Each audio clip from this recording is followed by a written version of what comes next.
নমস্কার, রূপগ্রাম থেকে আমি অর্পণ এসেছি পঞ্চাননতলা সার্বজনীন দুর্গাপুজো কমিটিতে। আজকে আমাদের সাথে সমালোচনা রয়েছে, assistant secretary Panchanantala Durga Puja committee রয়েছে। আমি তাদের থেকে কিছু বক্তব্য শুনবো অবশ্যই।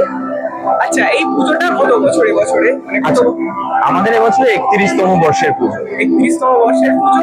এবারে যে থিমটা, যে কাজ আপনারা করেছেন, সেই কাজটা এবং ঠাকুরটা অসাধারণ হয়েছে, তার ব্যাপারে একটা প্রথমেই রুদ্রম পরিবারকে অসংখ্য ধন্যবাদ জানাই। এবছরে তাদের সাথে আমাদের প্রথম পথ চলা খুঁটি পুজো অনুষ্ঠান থেকে যেভাবে তারা আমাদের পাশে থেকেছেন তার জন্য অসংখ্য ধন্যবাদ এবং অভিনন্দন। আর এবছরে দুর্গাপুজো নিয়ে যদি আমাদেরকে বলতে হয়, এবছরে আমাদের যে ভাবনা সেটার নাম দেওয়া হয়েছে বিপন্নতার উৎস মুখে। এবার এই থিমটাকে ব্যাখ্যা করতে গেলে আমাদের একটু পেছন থেকে আসতে হবে। এই যে বিগত বেশ কয়েক বছর ধরে আমরা গাছকে নিরবিচ্ছিন্ন ভাবে আমরা কেটে চলেছি, প্রকৃতিকে ধ্বংস করে চলেছি, এবং সেটার বিষয়ে কিন্তু আমরা কখনো থামিনি বা কখনো সেই বিষয়টাকে নিয়ে আমরা ভাবিও। কিন্তু একটা বিষয় যদি আমরা ভেবে দেখি যে এই প্রকৃতি যদি ধ্বংস হয় বা গাছ যদি ধ্বংস হয়, তাহলে বিপন্ন কিন্তু আমরাও হব।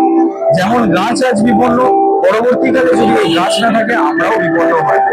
তাই আমাদের এবছর ভাবনাটা যে এবার একটু থামা দরকার, আমাদের কোথাও একটা গিয়ে একটা ফুল স্টপ দেওয়ার দরকার হয়ে পড়েছে।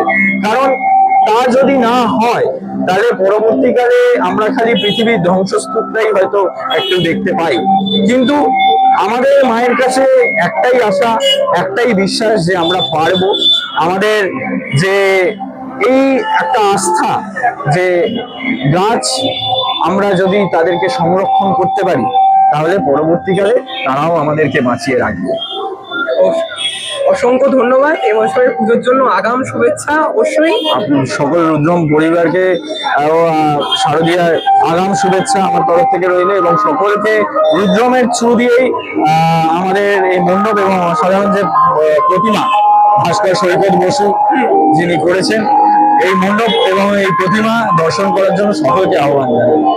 অসংখ্য ধন্যবাদ।